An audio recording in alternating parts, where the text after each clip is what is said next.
hasn't just crept into our phones in 2025, it's kicked the door down, hijacked our apps, and completely stolen the show. And no phone makes that clearer than the S25 Ultra. So is it finally time to ditch your DSLR? Did Samsung quietly nerf the S Pen? And is all this AI actually helping or just getting in the way? And by the way, if you do like your tech reviews and fat cats, do hit that subscribe button. It's going to help me out way more than Bixby ever has. Tested. Trusted. Take it easy.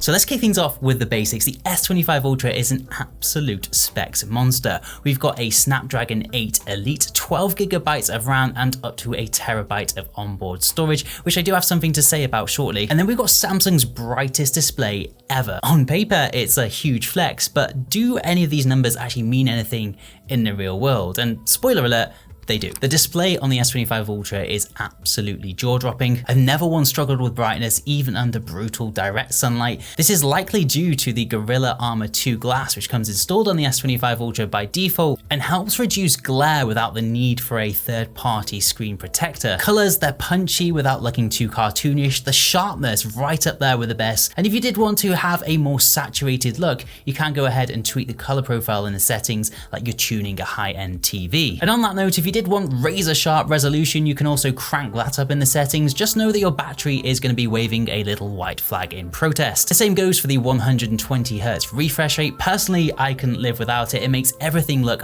buttery smooth. Scrolling, animations, gaming, but yes, maxing everything out is going to nibble away at your precious battery life, or maybe not so precious. We'll talk about that later. Viewing angles, classic Samsung in my opinion, rock solid, no weird tints, no fade outs, just consistent flagship level excellence from edge to edge, which you'd kind of expect from a $1,000 plus smartphone. Back on the storage front though, and this is by no means a huge negative for the S25 Ultra, but something that I've observed is that my storage is getting full very quickly, and I'm kind of wishing for the first time ever with any phone that I actually went for the higher storage option.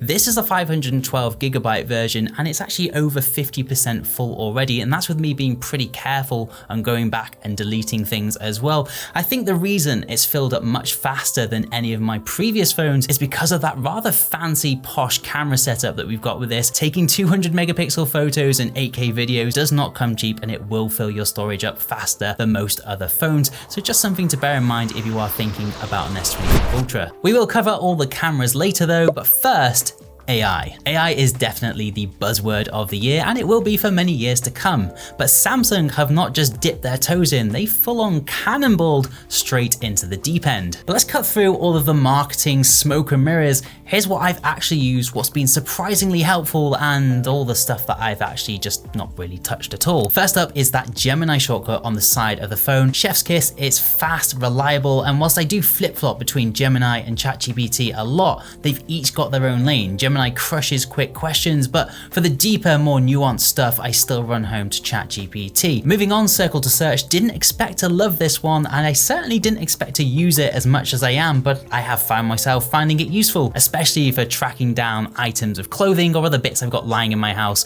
that I want to go ahead and purchase again. Something that's not so niche, but I'm also really impressed with is the AI photo editing. That is absolutely killing it. The removal tool in the gallery, way too good now. Pair this with the S Pen and cleaning up shots is actually kind of fun, and also has stopped me having to go to my laptop to do certain things as well, so I'm really impressed with that. And amongst all of this photo editing stuff, you've got things like sketch to image as well. It's a bit of fun, but I personally can't really see a real world use case for this. It's just something to keep you occupied whilst you sat on the toilet. My absolute all-time favorite AI feature though on the S25 Ultra is the AI voice recorder. The transcribe feature has been an unexpected MVP. Is certainly not flawless. Some words do still get scrambled. Being able to keyword search and jump to that exact moment in, say, a meeting, it's a total productivity flex. And despite not being quite as good as some of the dedicated AI note-taking apps out there, it's worth remembering that Samsung are offering their users this for free. Usually this sort of thing is locked behind a paywall and you have to pay a pretty hefty subscription fee to get access to these features. This, as far as I can see, is pretty much unlimited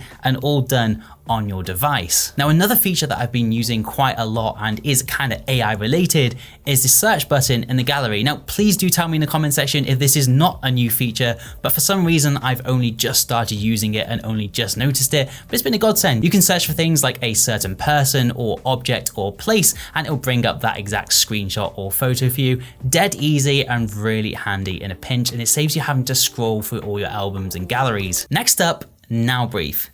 Yeah, incredibly overhyped feature, I think. Even I was excited about it when the S25 Ultra first released and I did my unboxing. I've come to learn though that it's kind of like that person that turns up at the party uninvited and then just stands in the corner awkwardly. It's useful, and I know some people will find it useful, but I just don't get it. And I certainly don't find myself using it that often. And believe me, I have tried. I've really tried to make it a part of my morning routine. I don't know what it is for me. I think it's perhaps a little bit overwhelming. Perhaps there's too much information there, or perhaps I just prefer going into my individual apps to get the full rundown of whatever I want to see. If you do own an S25 Ultra though, I would love to know your thoughts on Now Brief. Do you use it, or do you see it as a little bit of a pointless gimmick? And on these sort of features, I have one more pet peeve as well, and that is Google consistently putting football scores in the top left-hand corner of my screen, despite me being the sort of person who has never ever expressed interest in football ever in their life. And I swear I've already turned this feature off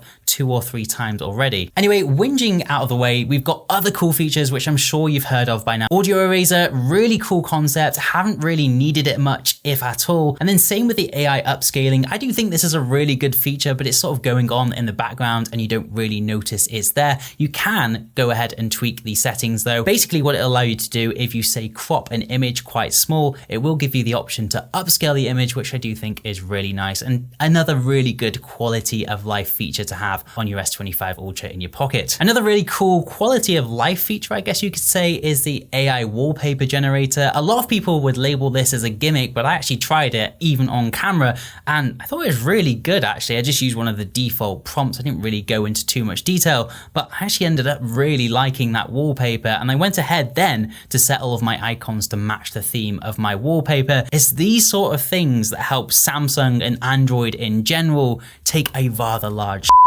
on iPhone users. The customization options that you get with a phone like this just really make it feel yours, and you can make your S25 Ultra feel genuinely unique and stand out amongst the crowd. If you did want some more cool wallpapers though, there is always the Tech It Easy Discord. Some people have put some really wicked wallpapers in there, so definitely go and check that out. There will be a link down below. Last few features to go over in the AI section now. We've got the languages. Samsung's gone hard here. Live translation, voice memo transcription, even full-blown interpreter mode. It's going to come in super clutch for those of you who do travel a lot. And I really like that Samsung have put this in an easily accessible place as well. It's not just hidden away in an app. You've actually got it in your quick settings as well, which is a really nice touch. I did speak earlier about ChatGPT versus Gemini. Of course, now with an update, you can actually set ChatGPT to replace Gemini.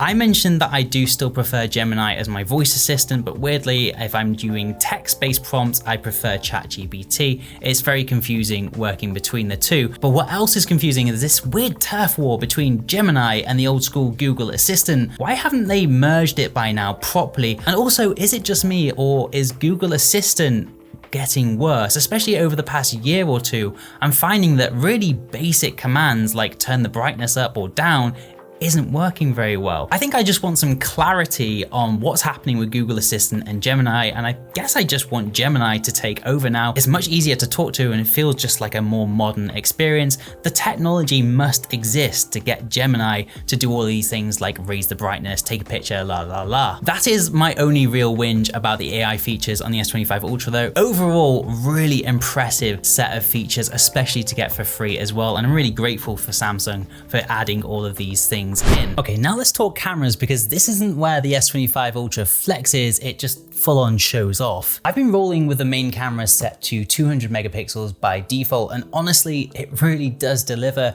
You can zoom into a shot and still catch wild levels of detail even when the lighting isn't playing nice. This isn't just a sunny day show pony, the sensor holds up in nighttime too, which is where a lot of phones quietly crumble these days. The zoom, huge glow up this year, the 3x 3x and 5x lenses are no longer just spec sheet filler, they're actually usable, and I found myself switching to them more often and trusting them, and the results really don't disappoint. Just don't ask me to defend the 100x zoom because I really don't understand the point of that. I did try it once from my balcony and technically it does work, but the results just look like a screenshot from Google Earth after a few drinks. Fun party trick, but definitely not Instagram worthy. Video stabilization is yet another major win for the S25 Ultra. It's not quite on par with a mirrorless setup on a gimbal yet, but it's definitely closing the gap. I've actually been using the S25 Ultra a lot now in my tech review videos for doing point of view shots. It's a lot easier to carry around than my DSLR, and I know that I can trust it to produce the sort of quality you can come to expect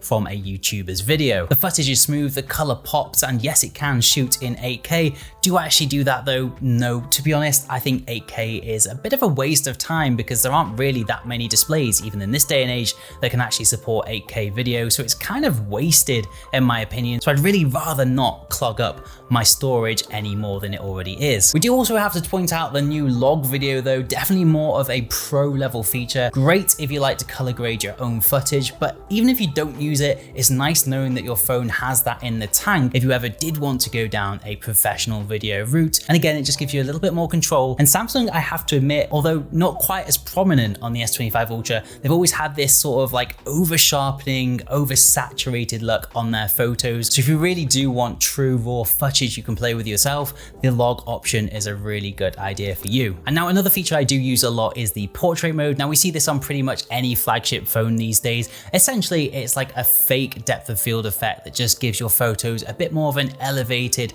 high profile look if you like. I found this really good on the S25 Ultra, especially in good lighting. Sometimes in darker environments, it does start to blur out things in sort of the wrong way. I took a picture in a restaurant and the foreground, it kind of blurred in a bit of a weird way, which made me look miniature, even though I am very small. But overall, it's a really great feature to have. It's reliable and it definitely makes your photos look really good on Instagram. Bottom line, this might just be the most balanced, real world, useful camera system Samsung's ever dropped. It's not just chasing megapixel records anymore. It's about delivering consistently great results. Now for another big topic, the battery life on the S25 Ultra. Now this is an interesting one. Some updates have played nice with the S25 Ultra, others haven't so much, but overall, this is hands down the best battery experience I've ever had on any phone ever. I never charge it overnight anymore. I've got the battery protection turned on, which is a great feature if you haven't got it turned on. So it caps charging at either 80% or 100% depending on how you set it up. Great for long-term battery health, and honestly, it hasn't cramped my usage one little bit.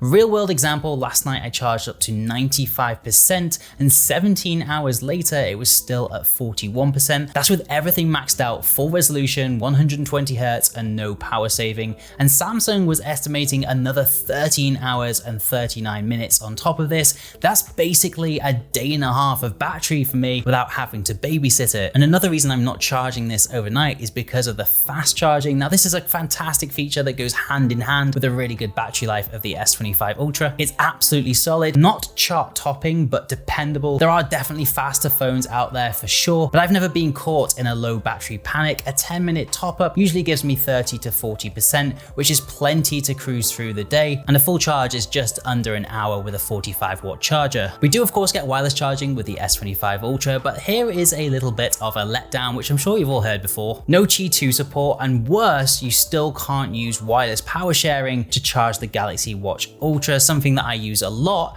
and I find it a bit of a pain because on those very rare occasions where I have messed up my charging routine for my Galaxy Watch, I wouldn't mind just putting a little bit of extra juice into it from my S25 Ultra, and you just can't do that at the moment. It feels like a little bit of a step backwards, especially for a company that's usually nailing the ecosystem game. But yeah, in general, the battery life of the S25 Ultra, fantastic. Wired charging is reliable. Wireless charging still playing catch up a little bit in a few frustrating ways. Performance-wise, the S25 Ultra doesn't just deliver, it absolutely crushes anything that you can throw at it. I tried multiple open world games on max settings while screen recording in full resolution, and it doesn't even flinch. No stutters, no drop frames, just buttery smooth gameplay all the way through. The only game that's been a tiny bit of a challenge for it was Call of Duty Warzone Mobile, but that is a very heavy game and I was screen recording at the same time. I do have a video dedicated to gameplay on the S25 Ultra, so do check out that video after this one. Multitasking, I don't want to spend too much time on this because it's something that I'm sort of starting to take for granted, but this is a good sign because it means that I am trusting my S25 Ultra to do everything for me. I've never really noticed any lag at all when switching between apps and having multiple things open.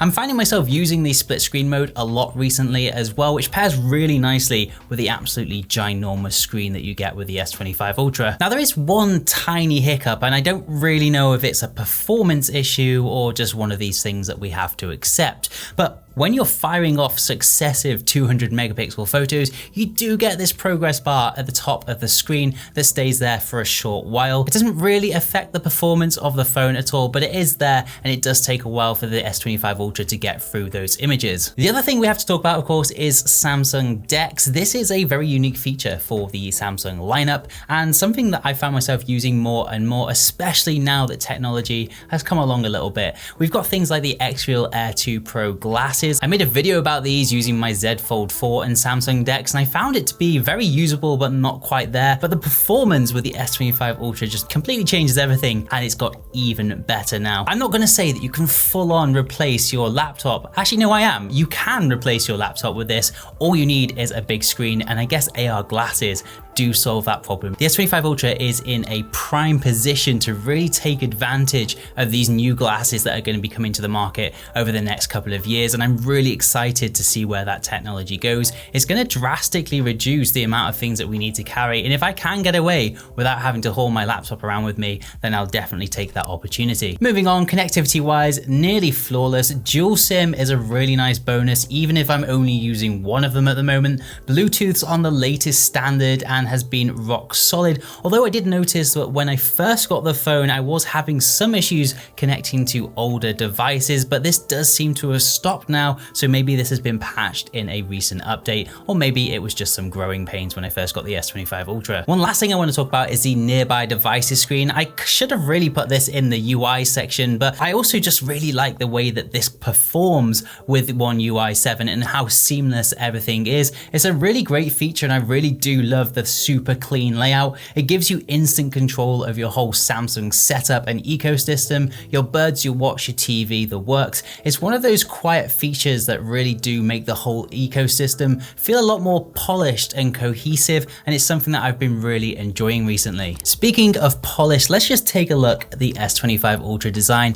Absolutely stunning. This year I went for the Samsung exclusive jet black color, and to be honest, I have absolutely no regrets. It looks absolutely stunning and definitely probably my favorite design of any Samsung phone ever. It also seems that this year the phone overall just seems a little bit more refined, a little bit more polished, and it has a bit more of an upmarket feel. I've always felt that Android phones across the board have always been a bit of an underdog and a quirky option for people who just don't like Apple. iPhone always do seem to have that more elitist look, which some people may like, some people may not. This is the first time where I think that Samsung are directly competing with this. I definitely think the S25 Ultra looks far better than any iPhone I've ever seen. So really good job on the design this year, Samsung. The thing that we do need to consider though is this is a very big phone. Don't get me wrong, it is extremely slim for what you get inside it, but it is absolutely huge. And the second that you put a case on it, it gets even bigger and it becomes extremely hard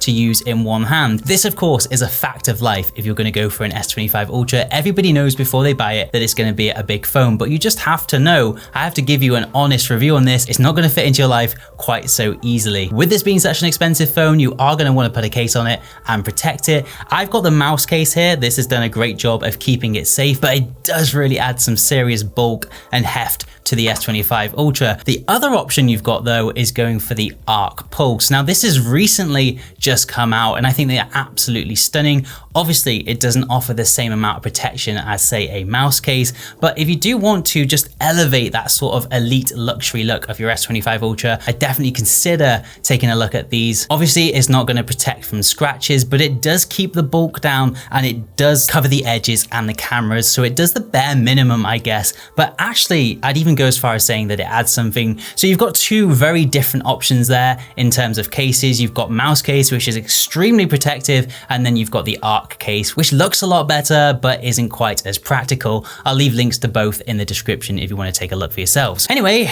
the S Pen.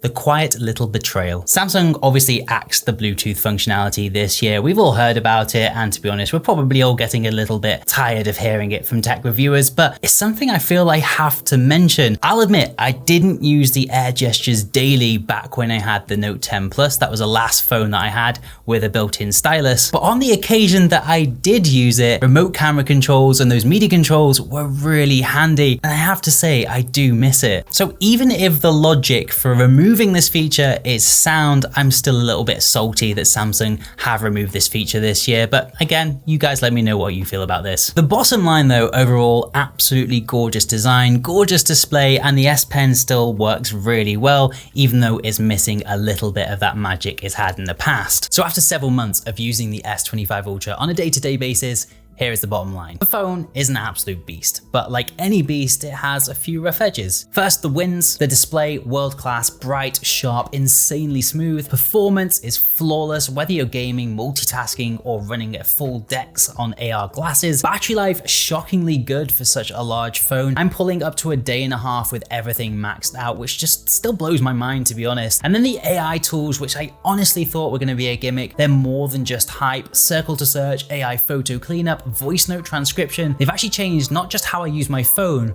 but how I work on a day-to-day basis. Lastly, the design. The Samsung exclusive jet black version just looks absolutely insane. Hands down, the best Samsung design phone I've ever seen. Now for the drawbacks. The first one is the size, and I know that when you're buying a phone like this, you know what you're getting yourself into, but I have to mention it because one-handed usage is extremely difficult. And then there's the portability. This phone just doesn't fit into places you might usually hide away your phone, so something to bear in mind. The S Pen losing Bluetooth still stings. It's definitely not a deal breaker, but definitely a downgrade overall. And then there's no Qi 2 and no wireless power share for the Watch Ultra. Feels like a weird omission for a company that usually nails its ecosystem. And then lastly, there is the AI features. Although I have spoke highly of the AI features on the S25 Ultra, there's a few features that I'm still not quite getting, like the briefing and then that weird Gemini Google Assistant tug of war that still hasn't been quite sorted out yet. So who is this phone for? If you're a power user, a mobile gamer, content creator, or just deep in the Samsung ecosystem, this phone, no question about it, is going to impress you. And equally, who should skip this phone? If you want something that's pocketable, you care about fast charging, or the most obvious one, own an S24 Ultra, I'd consider waiting another year to upgrade or looking at some alternatives. At the end of the day, it kind of depends on where you are in your phone switching cycle. For me, this was a perfect upgrade. I came from the Z Fold 4,